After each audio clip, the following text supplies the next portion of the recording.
Welcome back, everybody, to another episode of Grand Tactician, The Civil War. There has been another update to the game. The developers have been fantastic at listening to your feedback and very quickly acting on what they can. So the patch, I put all the details on the Grand Tactician channel over on Discord, or you can go to their discussion board on Steam and read that for yourself. It seems like they're doing one every several days or so. So that's great news for the future of this game. 4 more patron units to go ahead and let you know about. And if you are one of the patrons at the captain level or above and you have not yet submitted your request for a unit, you can go ahead and do that to me through a private message on Patreon or by replying to the post that I made earlier this week about that. So the first one goes for Asmaro, and this is the 24th Missouri, who he's requested, with black jacket and yellow pants. I promise you that this was the yellow on the palette that I selected. Hopefully in the field it'll look a little more yellow and a little less green. At least it looks that way on my screen. They're in the Army of the Southwest, which is what he requested, and it'll take 7 days for them to arrive. Okay, our next one is for Doug Wittenberg, and it is the 24th Michigan, which historically was part of the Iron Brigade. The Iron Brigade of the West, as it was sometimes known. Unfortunately, we don't have black hats available to give them, but we do have tan pants, which is what Doug requested.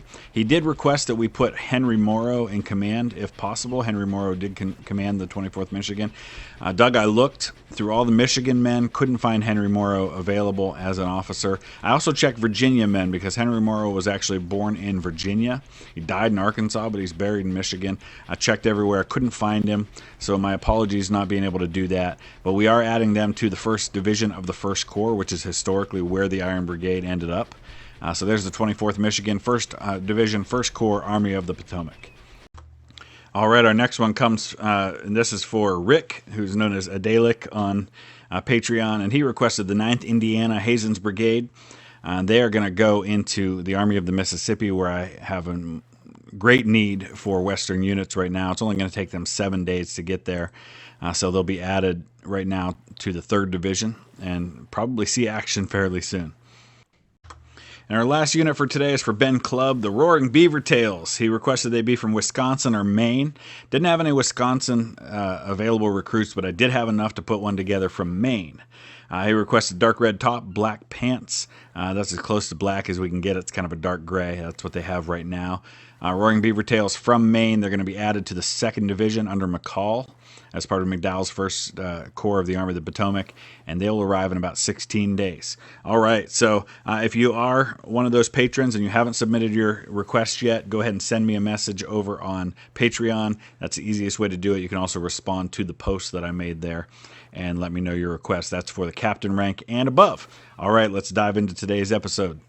Here's the strategic situation as it exists right now. We are trying to clear out the last of the Confederate troops near Nashville, and once we do that, that effectively ends Confederate presence in the state of Tennessee.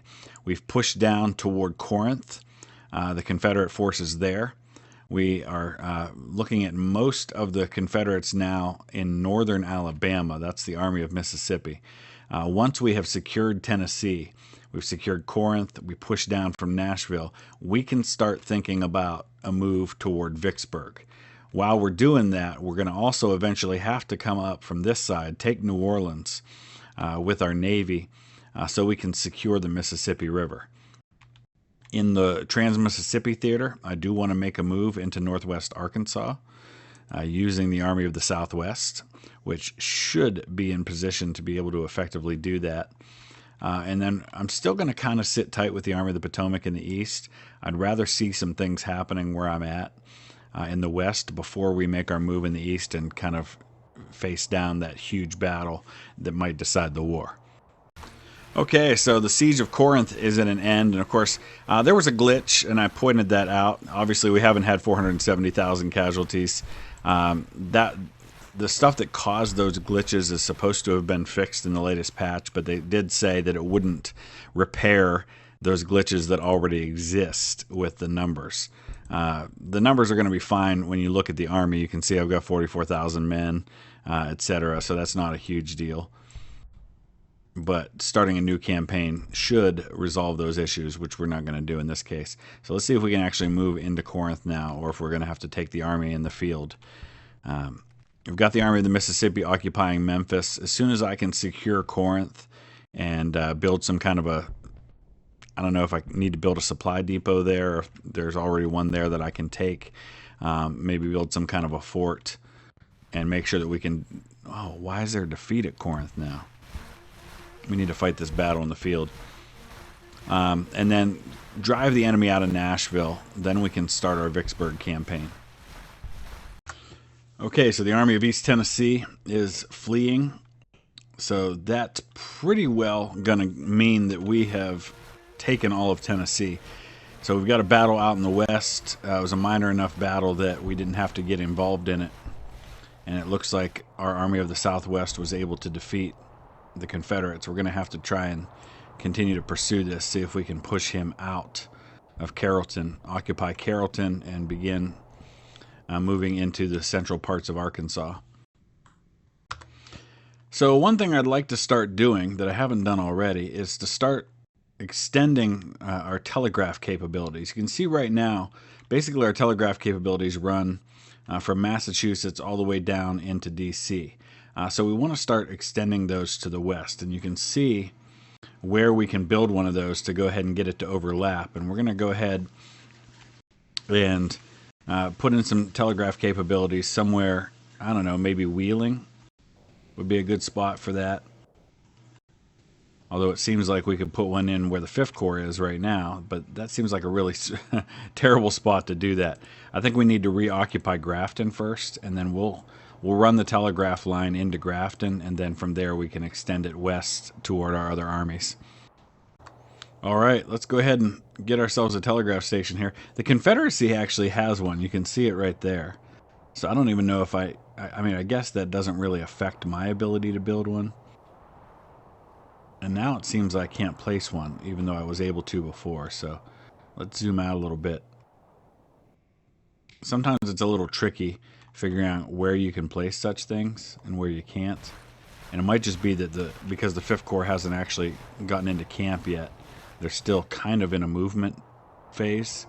There we go. Now that they're encamped, maybe we can get a telegraph station placed. Or it looks like we just take over theirs.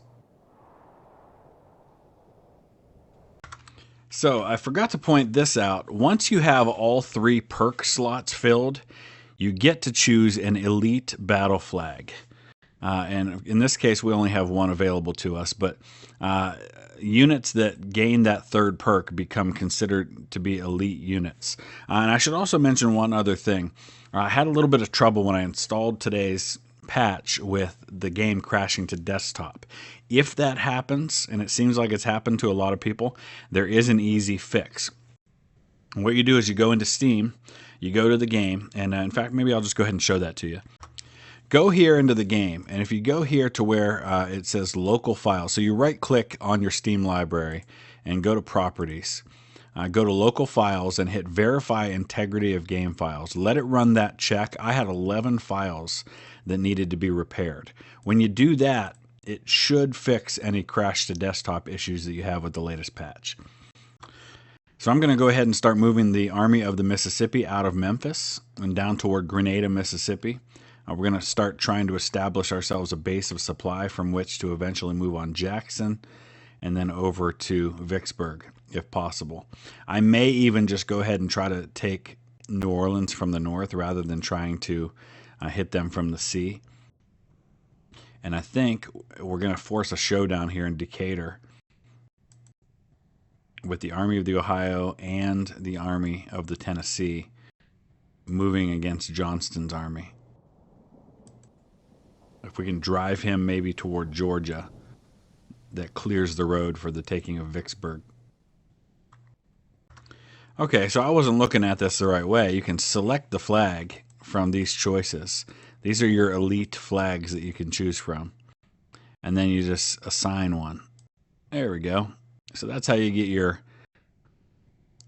elite battle flag. So we're pressing in toward the Army of East Tennessee, the Army of Tennessee. I don't know how many men he's even got left in this army at this point.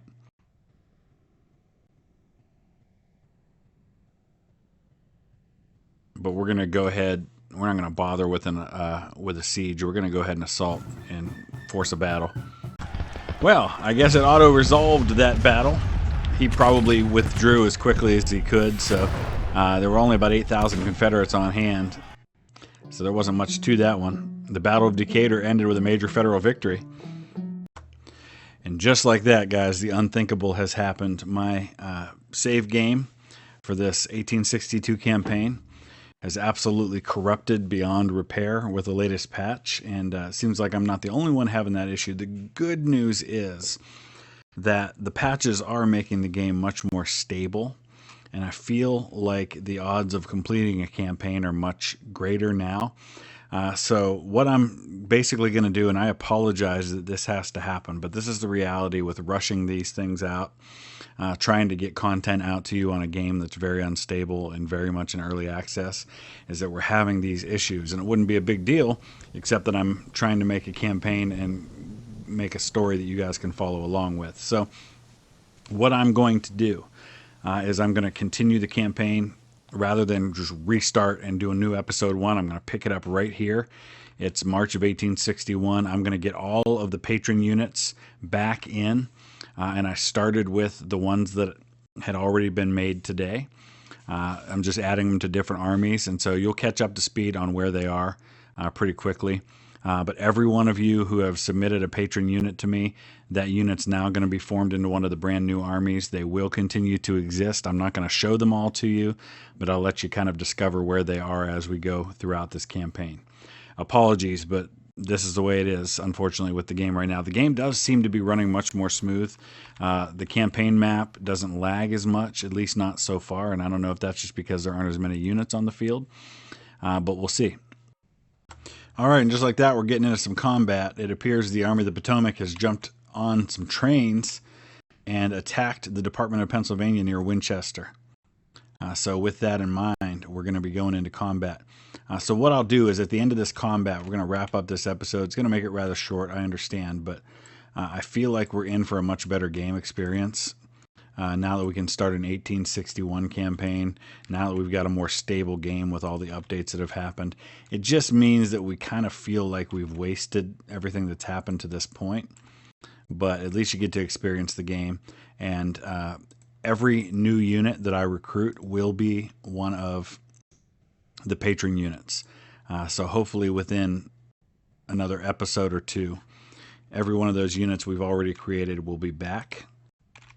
And pretty much every unit you see on the field, other than the ones that are already in place, will be the patron units. So that'll be a good thing. At least we'll get to see a lot more of those, and we get to see the campaign from the beginning, and I think it'll be a lot more stable this way. All right, looks like we're going to run into Yule's brigade right off the bat. It's still, what, 3:47 in the morning?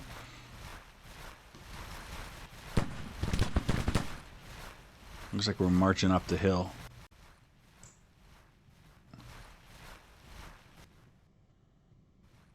We're still trying to get everybody into place right now.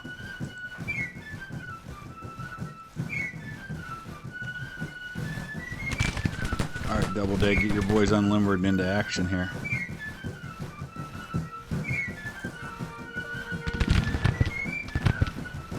And don't get killed, we need baseball. Not that you invented it, or if he did, he probably would have invented it by this time, so...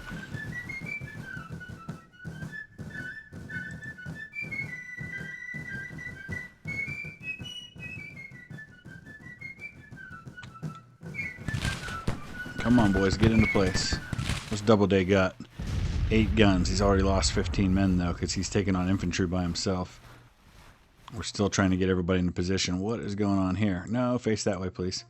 Thank you. We've got 2 divisions, one under Cadwallader over on this side.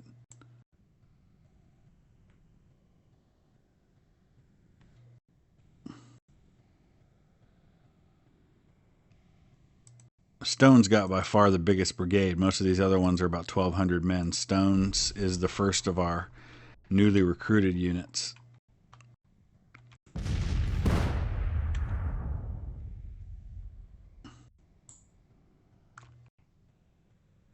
I'm going to go ahead and move him up.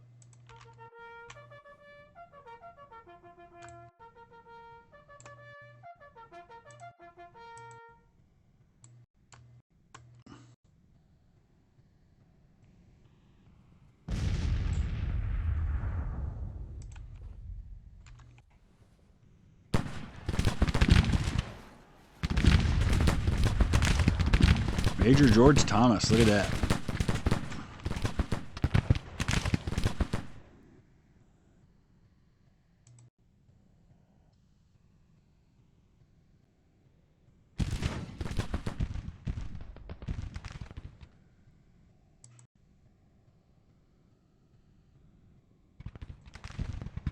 So right now we're just kind of dealing with Yule's skirmishers at the moment.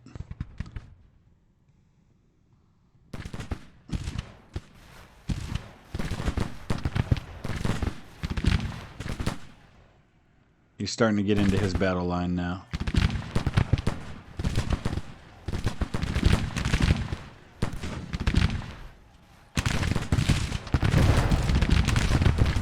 Alright, let's see if we can get these guys firing. Go long range.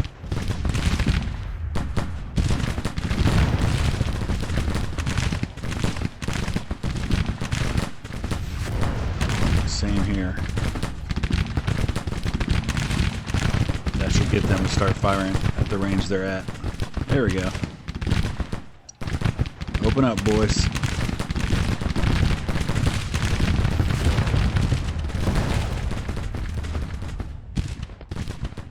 Confederates just don't have enough men to be able to deal with my battle line.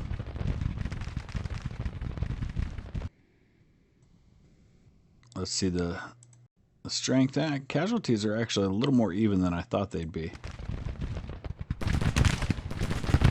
See, he pulled his forces out of Winchester, so I moved the Department of Pennsylvania down into Winchester.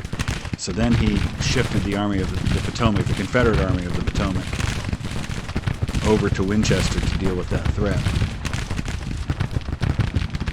So I think we're just going to sit tight right where we're at.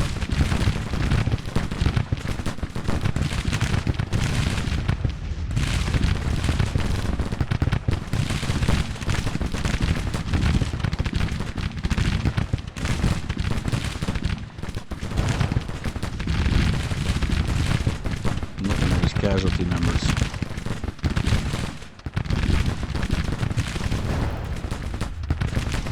We got our first upgrade available.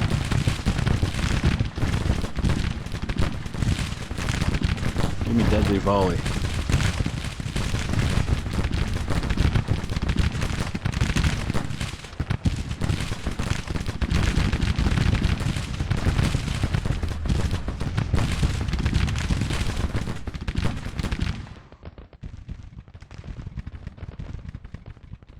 So it looks like Wade Hampton. Is that Wade Hampton?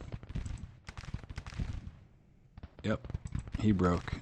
Actually, let's just move Cadwallader's full division up.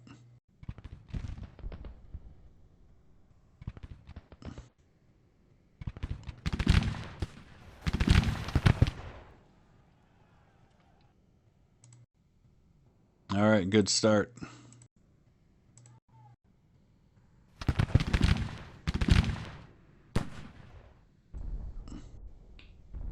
I think we can offer a ceasefire, see if they'll fall back at this point. That was only 6 in the morning.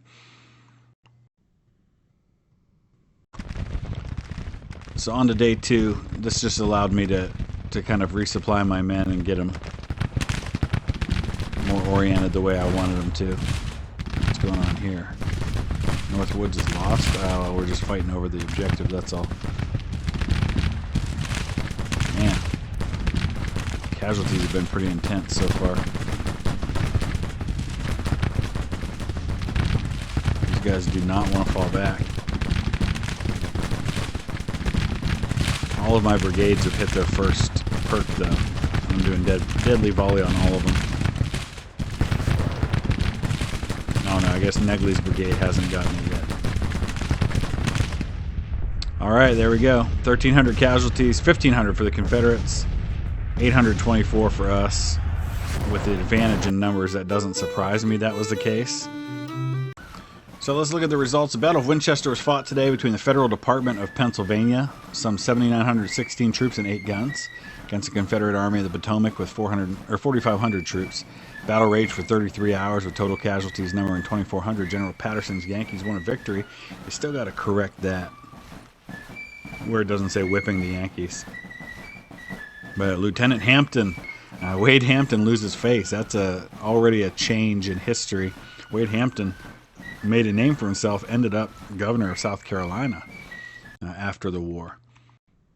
So there's our first victory, and like I said, we're going to very slowly start to add all of those Patron units back into the field. I don't know if we have an Army of the Southwest yet. We may have to go ahead and create one. All right, so we've got the Army of the Ohio. I've put it under command of Don Carlos Buell. We're going to move it down to Cairo, Illinois, and I'll show you what units so far that we've added to that. We've got an Ohio Brigade to get it started. We've got the Celtic Klansmen there. We've got Nelson's Redcoats. We'll go ahead and add Mills Brigade to this as well. I think he just had standard uniforms. And all the rest we will get added during the next episode, if not by the end of this one.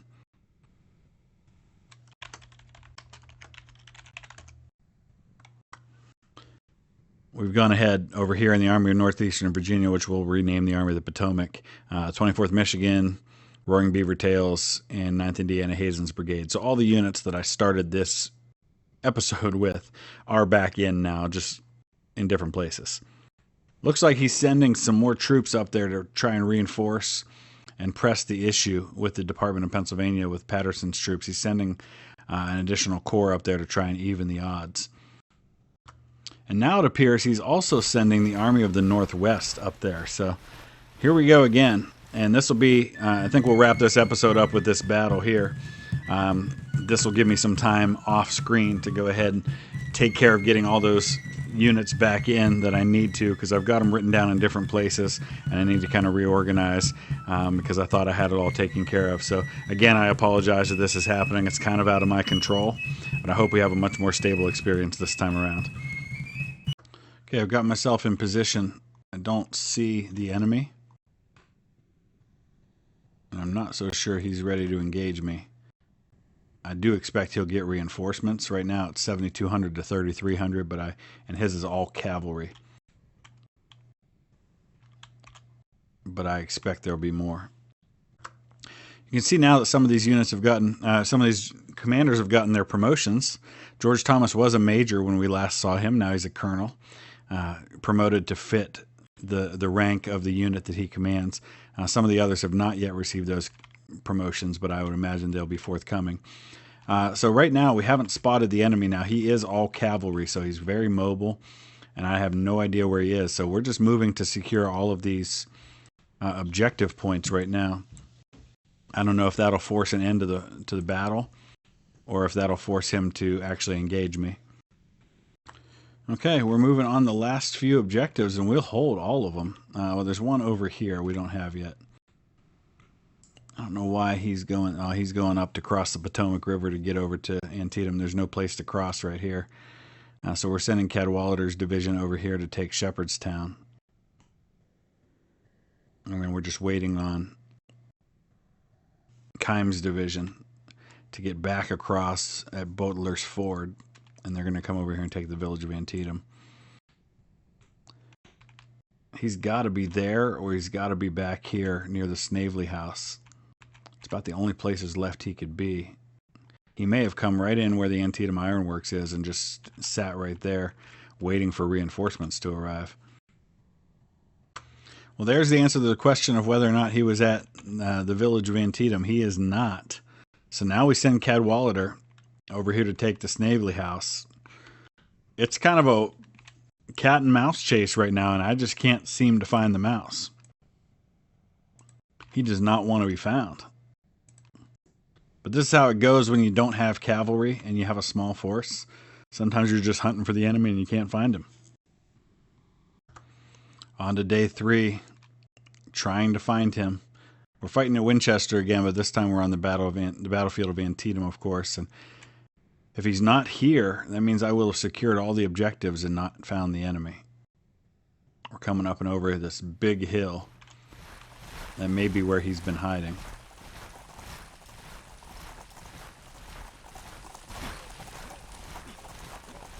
Over here at Elk Ridge. I guess we're going to find out in a second if we spot anybody. There he is. Okay. So he was over there the whole time. So now will be our opportunity to engage.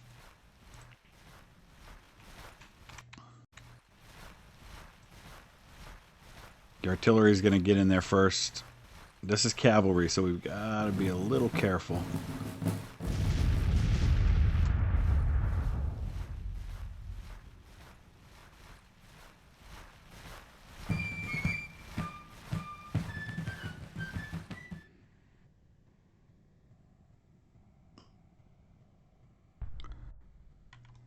Has this whole thing only been one brigade the whole time? That's interesting, if that's the case. So we'll let Stone take him on. And then we'll bring up support on either side.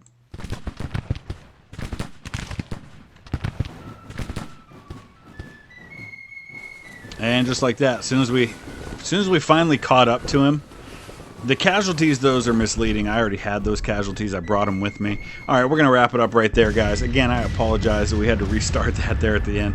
But it feels like it's a much more stable game now.